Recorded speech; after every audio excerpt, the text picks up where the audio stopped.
Welcome to another episode of another Texans podcast. My name is Patrick Storm. I don't have John with me tonight, but I do have somebody that is equally as cool and actually, honestly, a little more fascinating because he's so well versed in the world of the NFL. I have Tyler Dunn with me from Go Long, and Tyler, thank you for coming on. We've been trying to do this for 2 weeks now, so I'm glad we finally got this to work. Dude, thank you for having me, Patrick, and for understanding what life is like when you've got kids who are 4 and 2 years old, and you're in a constant juggling. I was just talking to a buddy of mine today. It's when you're scheduling things day to day, it's like a game of Tetris, right? So, yes. It's what you got to do. But hey, yeah. you were flexible. I'm so glad we're doing it. So jacked to talk some Houston Texans, some CJ Stroud, Nico Collins, and maybe I see your Houston gear. And my mind instantly goes to mid-90s NBA hoops. I'm just picturing like Vernon Maxwell pulling up at the that's a football. I thought you had a Houston Rockets. It's football. Okay. No, man, I'm a Rockets fan. I'll be frank. The Texans and the Dynamo are really the only team in Houston that I support. My loyalties lie in New England. My parents are from Boston, so. But no, I was actually. I talked about this earlier. I did a Twitter Spaces earlier. I was given this shirt by the creator. It's from a company called Dead Threads, and he sent me the shirt and he's like, can you just like wear it on the podcast? I was like, yeah, man, absolutely. Like it's a super dope shirt. So it's, I don't know if people can see it. It's a quarterback riding the bull. So that's cool. Beautiful. So I reached out to you about, after the article came out, right? You did the preview, or the quarterbacks of the future was the title of it. You sat down with Robert Woods, with Bobby Slowik. You talked about CJ. You talked about Bryce Young, Anthony Richardson, the 3 quarterbacks taken in the first round, right? And it was such a fascinating read. We got to, we hear Robert and Bobby Slowik talk about CJ all the time in press interviews. But I felt like you got a lot more intimate with them about things, and got them to kind of open up about some more details about CJ and just the team in general. And so I really wanted to have you on, and I'm excited to get to talk about this and highlight the article. For those that are watching on YouTube, the article is in the description for the video. So please click on it. Go and subscribe to Go Long. You're going to get a lot of stuff from Tyler, but it's a lot of really good content. He covers the entire NFL. There's stories for everything in there, and subscribe to his stuff. You won't regret it. I promise you. I've been doing it for a long time, and I love it. So, thanks, man. Appreciate that. No problem. And thank you for coming on again. So, let's get into the article real quick. And it starts off, you started talking about all of them. You talked about all 3 quarterbacks. It's really cool. But you start off with CJ. Okay. What about CJ so far, the first 6 weeks of seeing him on the field, impresses you the most? The decision-making, the processing, right? There's that magic word that was thrown around with CJ Stroud. Everything is on time. I think that watching a Texans game early, you could tell he was perfect for this Bobby Slowik offense, which obviously comes from the Kyle Shanahan offense, the Sean McVay. Everything's on time. I thought Robert Woods broke it down so beautifully, where like the quarterback, he hits that back foot and it's timed up right with that receiver getting out of his break, and they're testing the rules of a defense. Like, oh, you're as a linebacker or as a nickel corner, your quote unquote rule is to drop X amount of yards. Well, they're going to stretch that 2 more yards. Like, they really do want to use every square inch of the football field in this offense. And I just think he's perfect for it. First of all, CJ Stroud, the way he throws the football, and even like the biggest CJ Stroud skeptics out there would have to agree with this. It looks like he was born to throw a football. Like, he came out of the womb and has been throwing a football ever since that moment, because it's just, it's right out of the movies. But I think that the timing of this offense is probably what stood out most. So that's what kind of got me thinking, like, okay, well, the Texans bet everything on this guy. The Panthers bet everything on that guy and Bryce Young. The Colts bet everything on Anthony Richardson, and we see this every year where teams that need a quarterback eventually take that quarterback, and then everybody's jobs are instantly on the line in the entire building. So right. then Yeah. what happens after that, right? The draft night, everything sounds great. It's so funny when you go back and you look at like the 2021 draft. Zach Wilson gets taken, and maybe it was Todd McShay. Gosh, I don't remember who it was, but they're talking about like his swag, and he's cocky, but they love that cockiness about him. It's like every draft night, everybody's going to be an all-pro. But I think the point of this story is like, okay, well, what's most important really is what you do after you turn in that card to Roger Goodell. After you take your quarterback, how do you put that quarterback in the best possible situation to succeed? Because if you go back through it, I mean, it's a little subjective, but I think I looked at all the quarterbacks taken in the top 10 the last 15 years, and half of them bust at least. Yeah. That's a conservative estimate. I think that we're already seeing why some quarterbacks bust out, why some quarterbacks pan out, and a lot of it has to do with the situation. And CJ Stroud, holy hell, is he in a great situation with Bobby Slowik, D'Amico Ryans, Nico Collins, Robert Woods, his entire offense. Yeah, man, I couldn't agree more. And early on, before the draft, everyone's throwing Bryce this and CJ this, and Will Levis was being floated as a potential target for the Texans. Anthony Richardson, countless free agents. No one knew where they were going to go. Early on, very early on, I had my heart set on CJ. And a lot of people they ask why and stuff like that. And I always just felt like, and this isn't a knock on Bryce or any of the other guys, but I just felt like CJ was the guy that in 10 years, you're going to look back on and be like, they made the right choice. He's developed into your Tom Brady, your Patrick Mahomes, right? Like that's what the ultimate goal is, right? Year 1 through 5, they're going to develop, they're going to learn, they're going to grow. And then from then on, after that, that's when it should just be easy for them at this point. We're week 8 and it looks easy for them. It's crazy. I didn't, and I would have probably been okay with Bryce, probably been okay with Anthony Richardson, but I just felt like that CJ was going to be that guy that, that didn't peak in college, that's not going to show up and you have already seen the best of them. They're still peeling back layers for this kid. And each week we've seen it and he's gotten better and better. So that was where I was at. And I was so excited that they were able to draft him. In your article, you thought you talked about the scheme and everything like that, and you said think about Tua and think about Brock Purdy, who we've seen have immense success in this Shanahan offense, right? And I know last weekend the game didn't go according to plan for them, and things, made some bad throws, and now we know they had a concussion. That kind of explains a few things.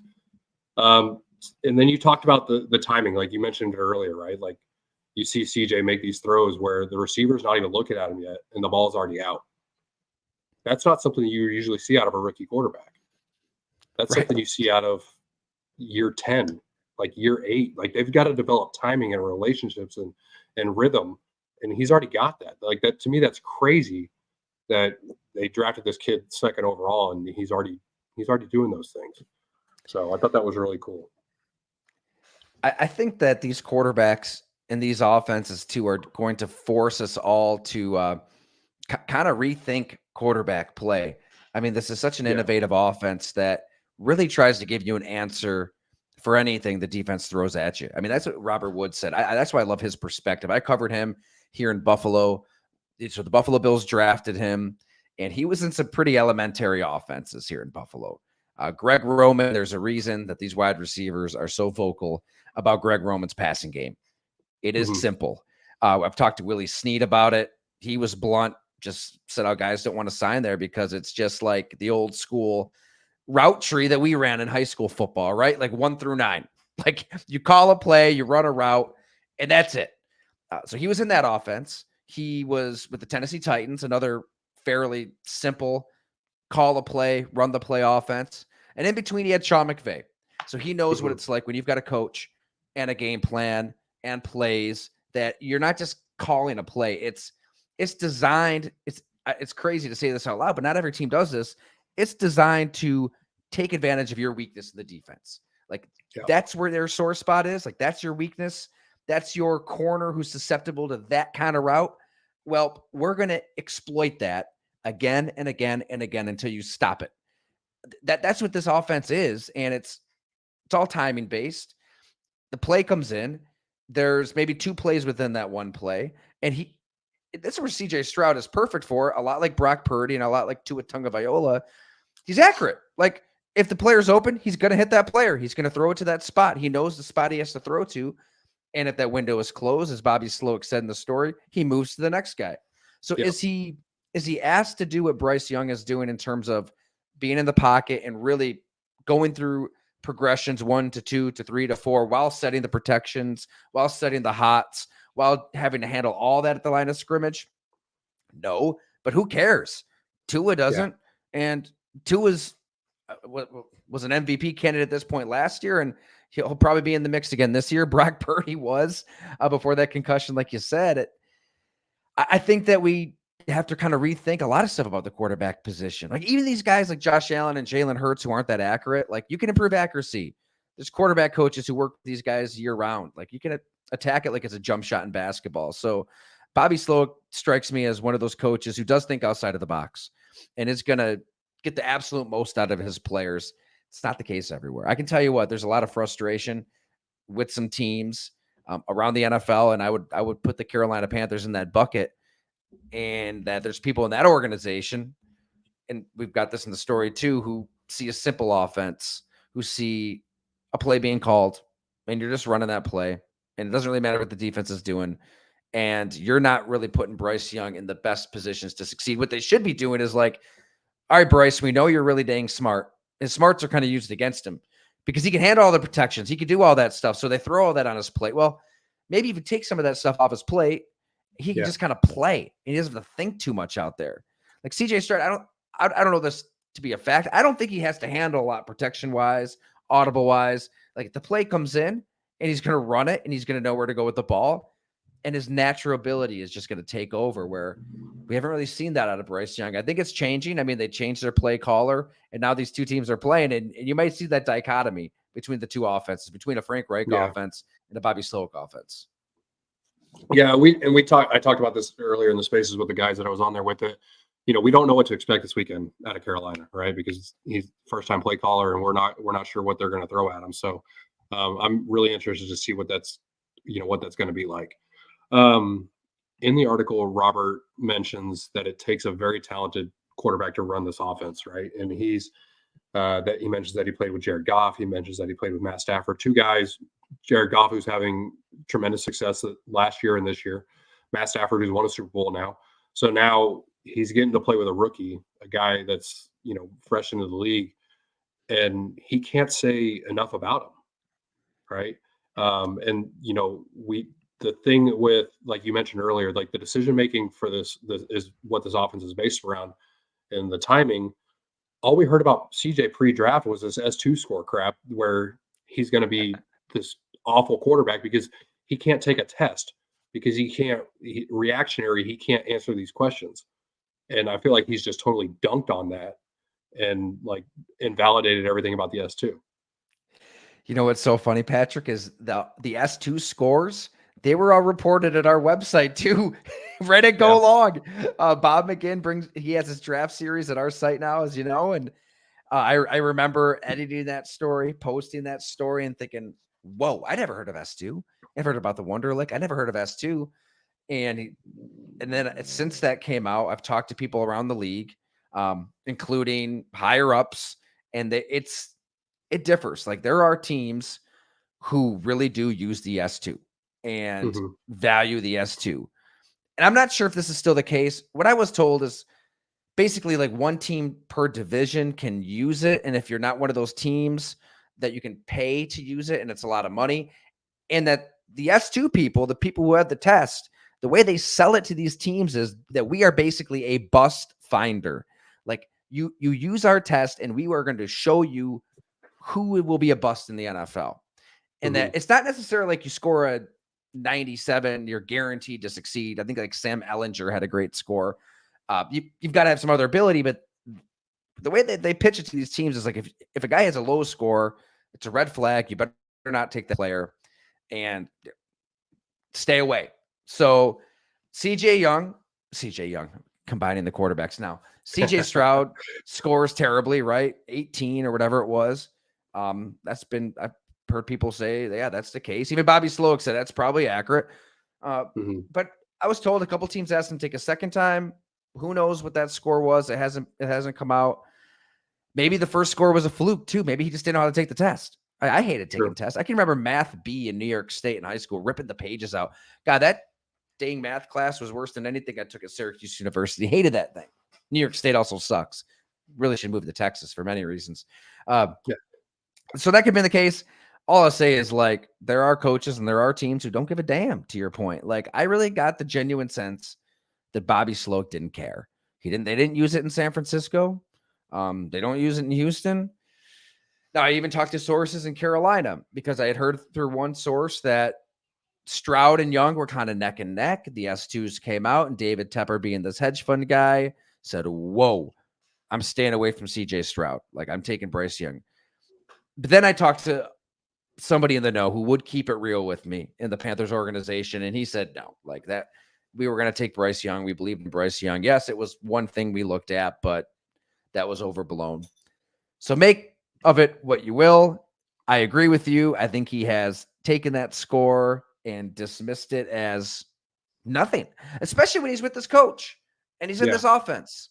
That's what I think we have to rethink. Look, I don't know what he scored on it. Somebody told me that Tua didn't necessarily score well. So who cares, right? Like, yeah, if you've got the right play caller and you're in the right offense, maybe it doesn't matter what this has to, and right, it's all about the making quick decisions, and there's a lot of sensory stuff you have to go through. It still seems fairly new. But yeah, I guess time will tell. I don't see Stroud busting out. I don't see Tua busting out.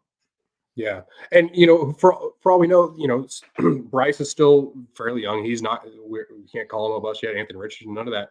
It's way too early to tell with any of these guys.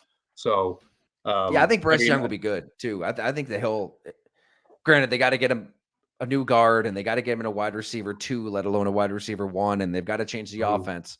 But if they can check all those boxes, I mean, I think he can still succeed. No doubt. Yeah. Yeah, I mean, they had him a wide receiver 1, but they traded to go be able to draft him. So, I mean, that's one of those things, That's just, I guess that's the cost of doing business sometimes. It is, so, yeah. One thing with that I've seen with CJ, and this is just in the media, and then seeing him in person, is just the genuine person that he is. This past Sunday, the Texans didn't play. We saw him on Saturday. He was on College Game Day. I'm not exactly sure what the name of the show was, doing his stuff. And then Sunday, he hosted a quarterback camp here in town, or a football camp here in town. And I'd say easily 200, 250 kids there. Massive turnout. And seeing the way CJ was interacting with these kids, it was a 4-hour camp. It was from 2 to 6 p.m. And for the better part of 4 hours, CJ was throwing the football with these kids, ages 6 to 16. It didn't matter how old the kid was. CJ was hitting the kid in stride. It was insane. Like, it was like, wow. 16-year-olds are obviously they're running pretty quick and doing, Is that right? That's a great observation. It was like, I was sitting there watching my son was doing the camp. And so I'm watching my son, and then in between his reps, I'd kind of like look over and CJ, like they were running the reps right in the middle of the field. And CJ is just flicking the ball. Like, it was just effortless for him. And I was like, man, that's what it looks like for this guy on Sunday. Like, it's crazy to see a quarterback that's so young have so much success and just be, and like you kind of said earlier, just having fun and just playing football, right? It looks like he's in the backyard, just doing his thing. It just looks so natural for him. So, I think that leadership is natural too. I mean, guys want to be around him. They want to play for him.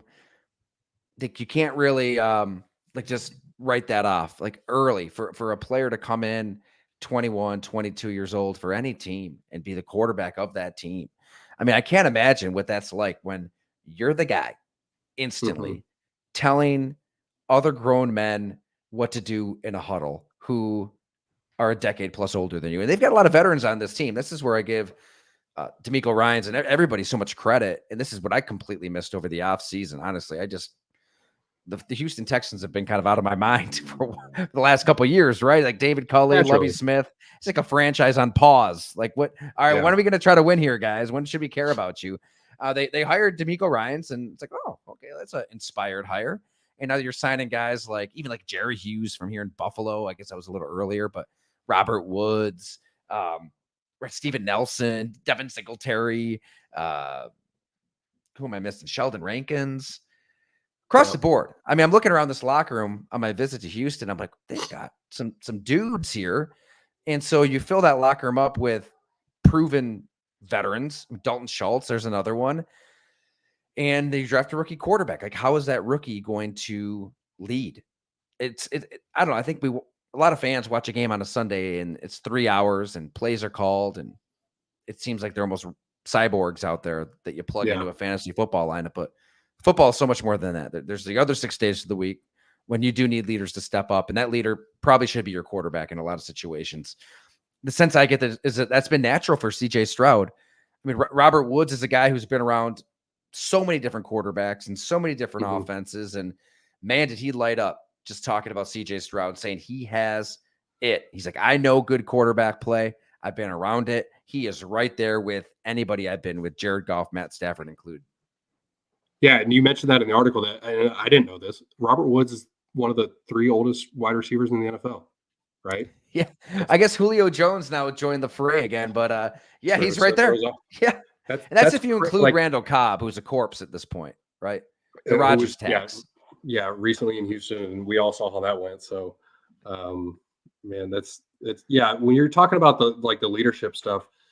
Obviously, he gets voted as a captain for the team, and it's just everyone praises him. There's always constant praise from the guys when they're asked about him, and it's really cool to see. It's been a very welcome change of pace for what Houston has had to go through for the past several years.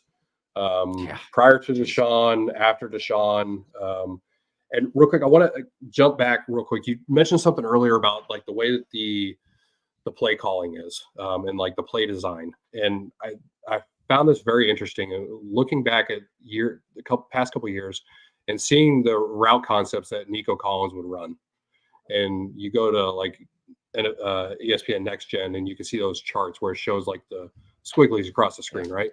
Oh yeah. And Nico's was just like one side, straight, like very boring.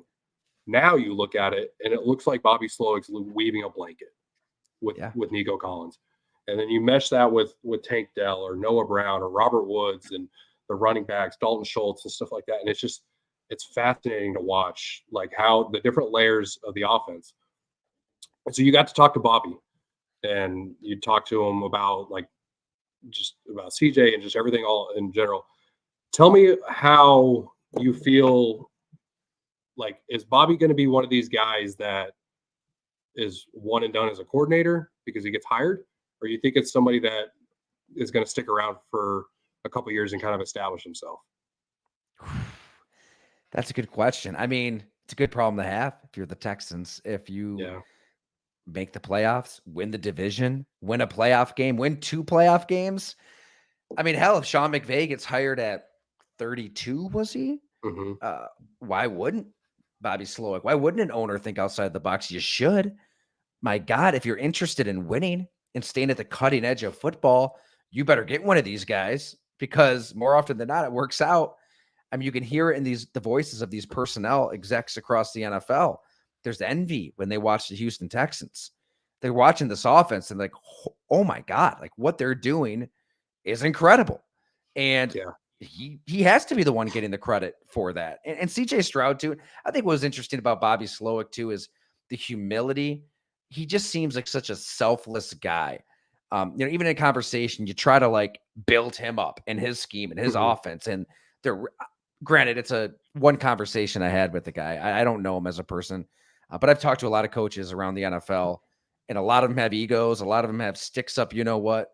He doesn't have any of that. I thought that was really a quality that popped And if you've got that quality to you, you're going to make a good head coach, because that's rare. Like, look at Mike McDaniel. Mike McDaniel is probably the smartest human being in every room that he walks into. The guy's like a genius. He's inventing plays. But he doesn't act like that at all. He's hilarious. He's self-deprecating. He knows that the players really run this game. And I think Bobby Slowik is cut from the same cloth. Like, he knows the players are the ones out there sacrificing their bodies, sacrificing their brains. They bring everything he puts on a whiteboard or on a tablet. They bring that to life. Like, you can draw up whatever you want, but you need Nico Collins, taking a slant and breaking 3 tackles against the Pittsburgh Steelers for a big play. And I think he gets that. And I'd want him to be a head coach if I was an owner. The thing is, it depends on how the rest of the season goes. And there's other coaches, right? Ben Johnson obviously will be a hot candidate. Mm-hmm. Is it Frank Smith, I believe, in Miami? I mean, he's just, he's with Mike McDaniel. So I think he gets opportunities. You never really know with these owners. I mean, my God, Urban Meyer was hired by Shad Khan in Jacksonville. So, there's going to be an owner out there who does something stupid. But I'm really interested to just watching like these Jacksonville Houston games for years and years with these quarterbacks, with these teams. And even if he does go somewhere, I imagine his staff, he's got a good staff. Like, there'll be somebody ready to kind of step in and continue on what he built. Yeah. And I mean, that's basically how the Shanahan tree has been, right? Like, you look at what Kyle's dad did, you look at what Kubiak's done. Look at how many guys, you mentioned Mike McDaniels, Robert Saleh, D'Amico. Now there's the potential for Bobby Slowik to end up somewhere. Like, this tree just keeps branching off and going all these different directions. And it's really crazy. And I feel like that's going to possibly be, they're going to eventually just take over the entire NFL. It's all going to, root out of the Shanahan tree. Root out the dinosaurs, right? Yeah, exactly. Of course, there's a Packer fan watching this right now, and they're thinking, what the hell, man? Matt LaFleur, like, he comes from that tree. Why does our offense look so basic? I don't know. I got to figure that out. I got to talk to some people. They're so, I don't understand how they can be so bad. I watch it's not all on Jordan Love. They're so young. My God, they're so young. I mean, like, Rasheed Walker at left tackle has been terrible. The play calling has been bad. The defense hasn't been good. I mean, Jordan Love has missed throws, don't get me wrong. Mm-hmm. But yeah, I think they got a lot of problems that go beyond the quarterback there. And it's just, it is interesting. Like, I think Green Bay and Houston, like, going into this season, they're probably thinking, this is going to be fun. Like, this is going to be a refreshing season with a new offense, with a lot of young talent all over the field offensively. And these two teams have just kind of gone different directions. Like, their records really aren't, their records are different by one game. And I feel like the mood and the tenor around the teams are polar opposite right now. Absolutely. Yeah. I mean, you talk, at this point in the season, I don't remember exactly what my predictions were for the year, but I don't feel like I thought the team would be at 500 right now. And then heading into week 8 and just the excitement, right? I didn't have like major expectations for the season. I felt like they were like a 6-win team. We're halfway there already with 11 games left. Like, it's just absolutely mind blowing. And the biggest thing I really wanted was just to see growth week over week over week. And I feel like we've already seen that. And I just hope to see that again for the remainder of the season. You talked about they throw plays on a whiteboard. A few weeks ago, we saw Dalton Schultz break and score a touchdown. And after the game, they talked about it, and it was a play that CJ and him sat down and came up with. Have you, in recent years, have you heard of young quarterbacks like this, sitting down and designing plays and them getting called? Not that young, right? And not really in an offense where, like, here we are trained to think that Bobby Slowik and this Shanahan tree and these mad scientists in a dark room somewhere are devising these plays and these game plans, and the players are just basically puppets, and it flies in the face of that. I mean, that says a lot about Slowik and D'Amico Ryans and the entire Texans coaching staff, where, we're going to let the quarterback and the tight end, like, experience something out on the field, bring it to life themselves. Like they're the ones out there, right? Again, player empowerment. They're the ones that see it and live it and breathe it and sweat it. And like they know, like they've got a feel for the opponent out there. And I thought that was so interesting. What CJ Stroud said is like, he knew Jesse Bates, like would want to make the play in that moment, right? The same Jesse Bates week 1 against Carolina, against a simple offense, Frank Reich's offense. I talked to Jesse Bates about this season. He said, yeah, I watched Frank Reich's offense with the Colts last year. And then I watched his offense with the Panthers in the preseason. And once like certain formations and certain plays lined up, I knew it was coming. And you watch both of those interceptions on Bryce Young. He knew it was coming and he jumped the route. So what does CJ Stroud do? He knows game on the line, Jesse Bates is going to want to jump it. And so, yep, little send Dalton Schultz in, send him back out, like filthy route as Slowik said himself.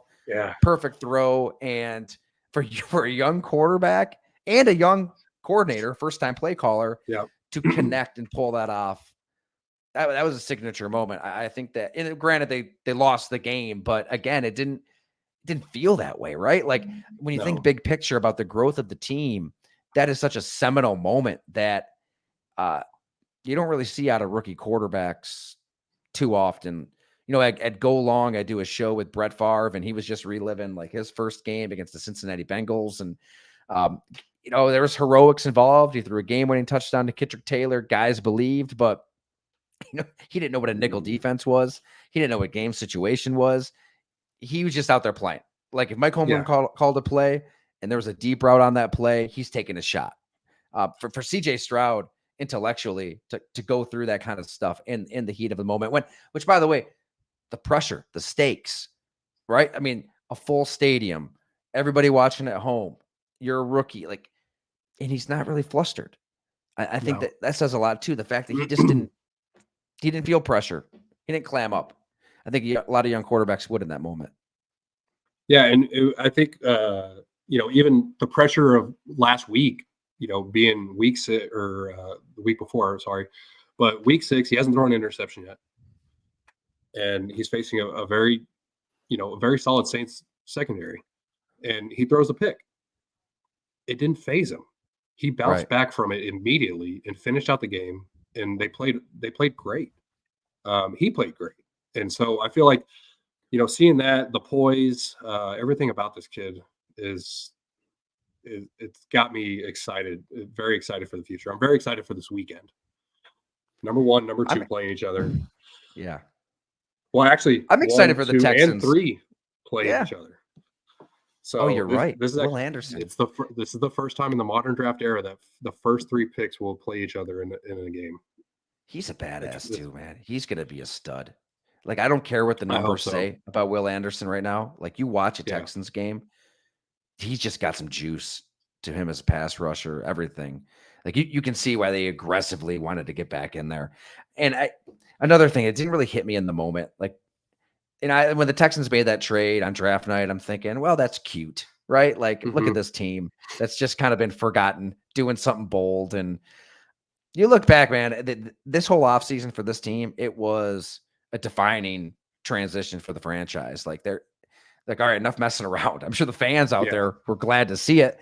Like, even if you knew nothing about Will Anderson, nothing about CJ Stroud, nothing about these veterans they signed, nothing about D'Amico Ryans, like, they've been proactive at every turn. And I think that every team has to do it. There are some teams, like a new GM, a new head coach are hired, and they kind of just tiptoe around these decisions. They kind of push the quarterback decision a year or 2 down the road, push everything down the road, and just kind of run it back. And next thing you know, everybody's fired. Like, at least they made bold decisions here, which is admirable. Yeah, they're going to go down swinging. And I think Nick said that early on, that if he ever is going to get fired or something like that, he's going to go out swinging. And it's been a welcome change. It really has to see. And we'll talk about Carol this weekend with Carolina. Brian, the OC out in Carolina. I can't draw a blank on his name. Oh man, my brain is Thomas Brown, right? Thomas Brown. There we So go. Texans interviewed him. He ends up out in Carolina as the OC, which I think is really cool. I think the Texans did their interview class this year. I think the very bulk of them ended up becoming head coaches or got a promotion somewhere else, which is really cool to see. That means that they did well in their interview class. So we got Houston heading into Carolina against an 0-6 Panthers that have nothing to lose. New play calls are going to be happening. What are you expecting to see out of Carolina this weekend moving forward? I think there's going to be more hurry up offense. When Bryce Young has been efficient and impressive this season, it's usually like at the end of the half, at the end of the game, when they're down 28-7 against Detroit, right? The game's kind of out of hand at that point. But that's when his instincts kind of take over. When he looks like the quarterback that he was at Alabama, look, he doesn't really have that overwhelming athletic or physical trait. He's not like Lamar Jackson where he's just going to, juke and spin and leap and be a running back and a quarterback. He's not going to evade the rush that way. He's not going to evade it like Josh Allen, just shrugging guys off him and making a big play. But he still escaped pressure in college. He's slithery. And I think that's the fear, right? Like, these are bigger grown men. These are DNs that run a 4.5 and have 9% body fat and bench 225, 25 times. Like, and it's every week. Like, and all these offensive lines are overwhelmed. So that pocket's caving on him. What I was told is he's seeing the field fine, even though he's short, but he's slight of frame, right? He's thin. Like, man, Drew Brees, he always had great guards. Jerry Evans, Carl Nix, Josh Lucas, the former Saints scout, he was in the story as well. He said that's why we always invested in guards. Like, give him the strength in the middle, and it doesn't really matter what's happening at tackle. He's going to be able to step up into the pocket and make a throw. Carolina's best guard has been out, Austin Corbett, so they get him back soon. Like you said, don't really have any good receivers. I mean, Adam Thielen is playing about as well as you could expect, but he's in the last legs of his career. Right now, I think what you expect to just try to get the most out of Bryce Young is that, like, hurry up offense, get things moving, try to get him into a rhythm, and maybe you find that quarterback that you saw in the SEC every Saturday the last couple seasons. So that's probably what you see, but I think that the Bryce Young project is going to be like a 2 or 3 year project. Like, and they're invested into him. The fact that they gave up all that draft capital is why you're seeing Frank Reich's play calling get stripped away from him. Like, we invested too much into this guy for him to run that kind of offense. Like, we know, Frank, the deck is stuck against you. We had to give up DJ Moore to get him. The line has all these injuries, but something had to change. And next season, they have a first-round pick, obviously. Maybe somebody pops up in free agency, but really good wide receivers rarely get to free agency, so they're going to have to be aggressive in a trade. I don't know how they're going to answer all those questions, but I'm not ready to give up on Bryce Young yet. I think that he's still a very talented quarterback, extremely smart, and he does read the field really, really well. And this is where it comes down to the team just doing everything in their power to maximize that kind of player. Yeah, and that's the benefit of being able to have a quarterback that you drafted in the first round on a rookie deal that's got the talent that kid possesses, because he's obviously a very talented quarterback, and he's a very intelligent quarterback. We saw that in Alabama. We've seen glimpses of it in the NFL already. John, my co-host, always made it the point, because John was very high on Bryce, that Bryce was very good at protecting himself whenever it came to a sack or when he would scramble. He didn't take unnecessary hits and stuff like that. So, well, hopefully that continues for him, because you definitely want to see, you don't ever want to see anything bad happen to these guys, and you want them to be successful. So, I feel like the defense this weekend for the Texans has this advantage with you mentioned the offensive line a couple of times, and we talked about Will Anderson a little bit earlier. We've seen the pressure, right? The Texans are top of the league in pressures, bottom of the league in sacks. Do you feel like this is the week that it breaks through, that they finally start to stack a couple sacks up against a battered Carolina offensive line? Gosh, you would think so, right? Like, this would be the team. This would be the homecoming game. This is when you get right in every facet. It has all of the ingredients for a blowout Texans win in every sense. Like, I mean, that this is a Texans team that's better than the record shows. The Panthers are in disarray. They've only looked good like for a quarter here, a quarter there, and they just regress to what they are talent wise in each game. Even the Miami game, they 14-0. And Yeah. even watching that, it's like, well, okay, well, let's see if this lasts for 4 quarters. They're just the talent gap between the Panthers and the Texans is substantial. And it's interesting. It's like even the Texans their pass rush is so good and they're so deep. I got for a guy like Jerry Hughes to not be the biggest source of that pass rush. I'm just so used to here in Buffalo. He's been their number one pass rusher. It seems like a decade, right? Didn't always get the sacks, but he'd always get the pressures. They needed him. Like if they didn't have Jerry Hughes some of those seasons, I don't know where the Bills defense would have been. And the fact that he's kind of like an accessory for the Houston defense this season says a lot about that Houston defense, I think. Yeah. And, Jonathan Grenard has kind of had a little bit, it's still early, but a little bit of a resurgence here. He's getting to the quarterback more often than Will Anderson, but he's generating pressures. He's making tackles all over the place. So they've kind of got, like a good problem, right? Like they've got some depth. So yeah, I'm hoping this weekend is that week that they can kind of start to stack some of those sacks up. Trade deadlines next week. What are you hearing about the Texans? Do you think they're going to be buyers? Do you think they're going to be sellers? Do you think they're going to be stand pat?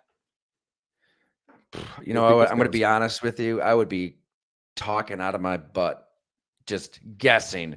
I have not heard anything about the Texans and the trade deadline. And I know this is the time of year where I should be like concocting lists and power rankings and mock drafts and get onto that grift, because there's a lot of grift. This is prime grifting season for some websites, right? Like, hey, here's 5 names that the Texans could use. Like, I don't know. I would just be misleading your listeners if I were to guess.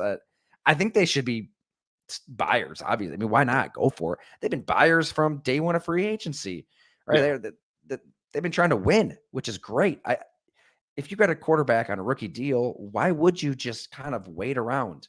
Like, go for it. So whoever it is, whatever they need, do it.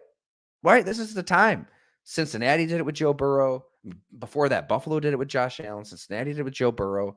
Jacksonville did it with Trevor Lawrence. Everybody laughed at the Jaguars when they signed Zay Jones and Christian Kirk and Evan Ingram and Foye Oluokun. Well, all these dudes are some of the best at their position, and they're a Super Bowl contender themselves. The Texans said they didn't even need to take the quarterback yet, and they started signing guys. So, yeah, they've got money to spend. Do it. You'd be dumb not to. Yeah, I feel like this is the time, and you mentioned it earlier about how these GMs get hired and the head coaches get hired, and then they kick the can down the road for a couple of years. They're in prime position right now. Like, the NFL does not have in my opinion, a clear-cut contender right now. Like, Kansas City hasn't been the Kansas City of years past. Cincinnati's faltering. Buffalo isn't really doing what they've done in the past couple of years. Like, there's nobody that's just dominating the league. Yeah, the Eagles are having some success. San Francisco is having some success. But San Francisco just got beat by Minnesota, right? And Minnesota's been bad this year. So, like, I feel like it's just anybody's game. Texans are sitting at 500. If they win this week, they're up a game. They've got some draft capital heading into the next year and some money, a lot of money to spend. So, how are we doing on time for you? I know you got the game coming up. Yeah, you know what? We do like a live chat at the site, and I'm meeting up with my pod co-host. Right, this is the great excuse. We're meeting up at a brewery for it, but man, it's awesome. As much as I'd love to, it's great. Hamburg Brewing Company in town. If anybody's through Western New York, they actually sponsored our podcast for a while. Then we went to Fatty Beer, and we're doing like a little Hamburg reunion for the folks. But I know it. Maybe we could do let's pick it up and do this again though, because I'm gonna keep doing Texans stories. I've got Nico Collins tomorrow morning. Friday morning, whenever people are listening to this. He was awesome. We sat down for an hour down there in Houston. Nice. Got into his, I say he's an ascending star. I think a star is born. I think he is here. Like, you watch his tape, as you said, the way he moves, the way he runs routes, the way he fits into this offense, where he came from, everything he's been through. He's exactly what they need. I think, San Francisco has Deebo Samuel kind of bringing that offense to life in his own way. I think Houston has Nico Collins bringing this offense to life in his way. So if people want to check that out, would love it. Go along, td.com. Story will be open to everybody, but would love it if you subscribed as well. $8 a month, $50 a year, completely powered by readers. Like, no ads, no sponsors, no corporate, nothing. Like, we just want to completely be fueled by folks who want to read. So, hey, take 20 minutes out of the day to read a story, learn something. I think there's people out there that still want to do that in this crazy game. So can't thank you enough. Yeah, definitely, man. You're like I said, I've been reading your content for at least a year, probably closer to 2 years now, and it's been great to read. I love reading about the other teams. I hated just pigeonholing myself about the Texans, and I felt like when I started reading your stuff, it was like the best way to be able to learn and find out about what's going on around the league, right? Yeah. Like, I can go read the Thanks, national man. stuff. I can go read Rappaport. I can go read Schefter or those guys. They do cool stuff. But I felt like the grassroots type of stuff that you do is just so much better. And it's just more geared towards what I like. And I'm excited about Thanks. that Nico article. I'm super excited about that. So I appreciate that, man. It's there's a lot of mainstream outlets out there, and they're spamming with ads, and they've got I just love being in my own world, being my own boss, and powered by the people, right? It's like, these are the people pouring their heart and their soul. Like, forget money, like the emotional investment that people make into pro football. I do not take for granted. So I appreciate you reading, Patrick. And thanks for the opportunity here on the pod to kind of reach some Texan fans. definitely, Tyler. Thanks for coming on. And everybody, thanks for tuning in. If you're listening on Spotify, I will get the link to John for the article that we were talking about earlier, so he can put it in the description there. And as always, and Tyler, tell them where to, besides the Go Long website, tell them where they can follow you on Twitter or Instagram, stuff like that. Absolutely. Yep. It's just Ty Dunn, TYDUNNE, on Twitter, X, Instagram, and all stories right there at golongtd.com. And it's on Substack too. So if you read other Substacks, you can subscribe pretty easily on the app. Awesome. Thanks. My name is Patrick Storm. You can find me on Twitter at Patrick Storm HTX. Thanks, guys, for tuning in, and we'll see you guys next week.